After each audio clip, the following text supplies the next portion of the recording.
E aí, gurizada, beleza? Estamos de volta! Eu tô voltando com tudo, a gente tem até um estúdio próprio agora, tá? Mas antes de falar disso, solta a vinheta. De vinheta eu quero, óbvio, né? O Lula de um lado, o Bolsonaro do outro, sendo entrevistado pelo cara do Podpah e o cara do Flow. Eles estão sendo entrevistados pelo Rogério Skylab. É essa cena que eu quero, tá? Então, gurizada, antes de mais nada, já chega dando um like que a gente só perde inscrito. O que acontece, gurizada? Eu tô fazendo um estúdio novo e tal, temos editor agora e tudo mais, vamos voltar com tudo, só que essa entrevista do Bolsonaro me fez querer fazer o que o jovem chama de react, né? E a gente vai fazer um react sobre um trecho específico, porque foi uma entrevista de mais de 5 horas, tá? E bateu todos os recordes possíveis, inclusive do Podpah, e eu quero falar algumas coisas sobre isso, tá? Eu não vi, tô pegando aqui um recorte do cortes do Flow para poder falar. Vai me chamar atenção uma coisa que eu sempre falo do Flow e desses podcasts de modo geral, que é a falta de teor jornalístico. Então, por não ter um teor jornalístico, os políticos deitam e rolam nisso. Acaba virando palanque para político. Tanto pode pá lá com o Lula, quanto agora com o Bolsonaro, acaba virando um grande palanque para políticos, tá? Então a gente vai ver aqui e vamos ver, vamos falar algumas coisas e tal. E um trecho recortado é: por que sigilo de 100 anos, Bolsonaro? Bolsonaro fez tudo do sigilo. A minha voz tá meio assim porque eu estou muito gripado. A gente está em Porto Alegre. Porto Alegre tem essa característica úmida, tá? Então assim, vamos ver aqui e daí a gente vai pausar. É um react, vocês estão acostumados a ver react. Eu não preciso ensinar vocês como é que faz pra ver react, tá? Eu tô ficando calvo, será? Meu Deus, calvo das crias. Vamos lá. Esse sigilo de 100 anos aí também foi uma questão que a mídia te bateu bastante, né? Sim. Assim, esse sigilo, pelo que eu vi aqui, ele tem alguns assuntos como a presença do Pazuello na manifestação, o teu cartão de vacinação. Acho que são 4 casos, né, que você colocou Coisa esse sigilo, coisa simples. coisa assim. Coisa simples do cartão de vacinação. Auge da pandemia, todo mundo querendo saber se o cara se vacina ou não. É coisa simples, tá? Mas enfim, vamos lá. Mas o que acontece? Quando veio, Então, eu vamos pensei que fosse, pô, tem Vamos um lá. sigilo no cartão Não, corporativo. não é um decreto ditatorial meu. Não. A lei me garante isso. O que a imprensa começou a perturbar?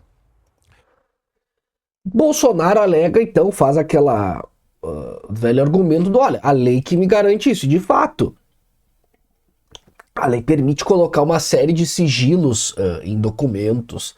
Eu não sei, se eu não me engano, o PT já tinha feito isso, botado o sigilo em cima de uns documentos do Porto de Cuba, alegando importância estratégica e tal. Mas uma coisa que a gente não tinha visto ainda sobre o uso dessa lei é referente ao uso dessa lei especificamente para o indivíduo.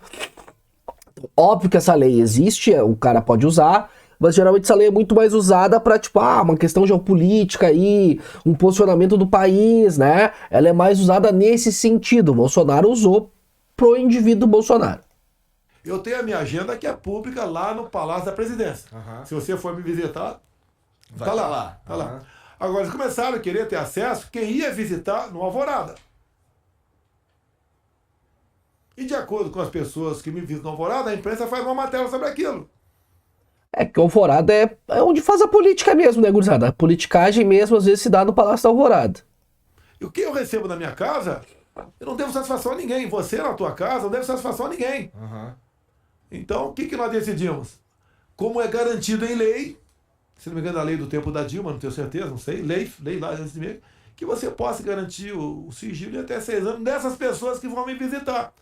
Porque se eu hoje abrir o João da Silva com a dona Mariazinha me visitar, a semana que vem, vou abrir de novo.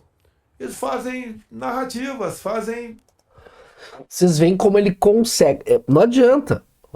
Político é político. O cara tem uma habilidade de mudar e falar exatamente o que quer. Tipo, até agora, não vi o resto do vídeo, não tocou, não falou do cartão, né, corporativo, não falou do negócio de vacinação. Vamos ver. matéria em cima disso. Quantas vezes eu recebo lá, ministro da Defesa, comandante da Marinha, ministro tal, secretário tal, para tratar de que assunto? Nossa ida para a Rússia, por exemplo. Se vou no G20, eu não vou. Se vou na Cúpula das Américas, se não vou. Se vou na posse do presidente do Chile, eu não vou. Entre outros assuntos confidenciais. E de acordo com as pessoas que vão lá, foi comigo, eu só tenho fogo, eu falo o seguinte, ó, eu sei que tem gente que não vai gostar, corintiano não vai gostar aqui.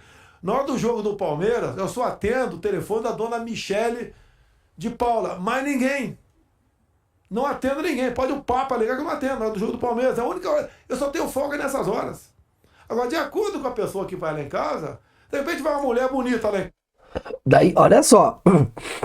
Ele é realmente popular, de linguagem popular. Ele, nesse aspecto, ele é parecido até com...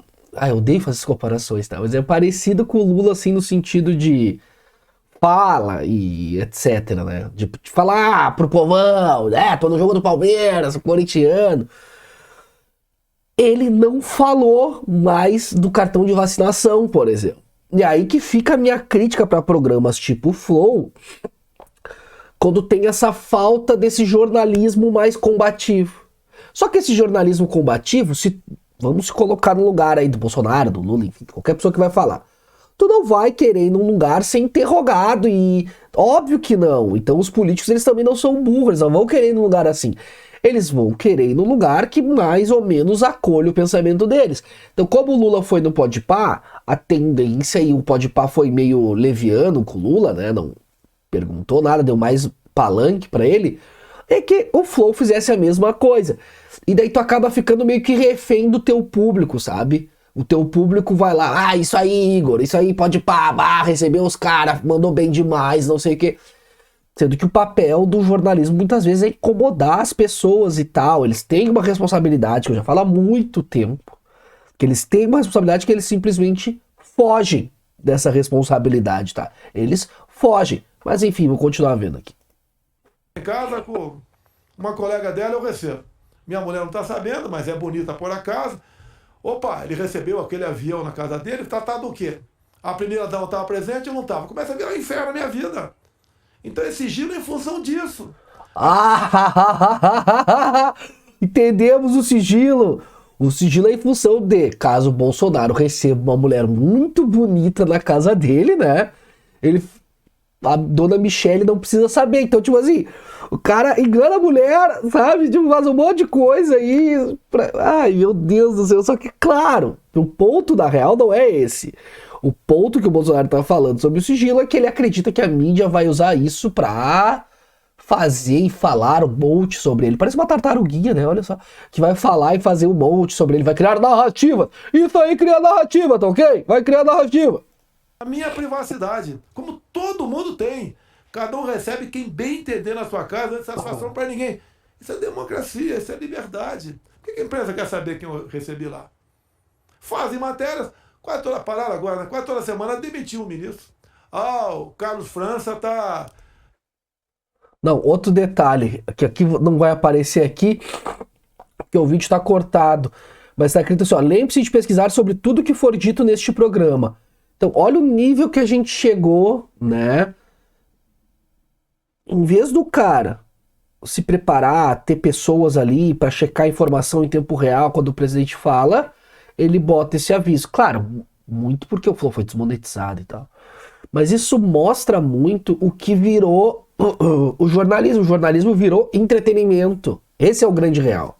Virou entretenimento. Isso dá muito dinheiro, e daí tu tá ganhando muito dinheiro, tu vai querer mudar a tua opinião em relação a isso, não vai? Então isso dá muita grana. Então o jornalismo, ele é hoje entretenimento e feito por essas galeras aí, pelo Podpah, pelo Flow e tal.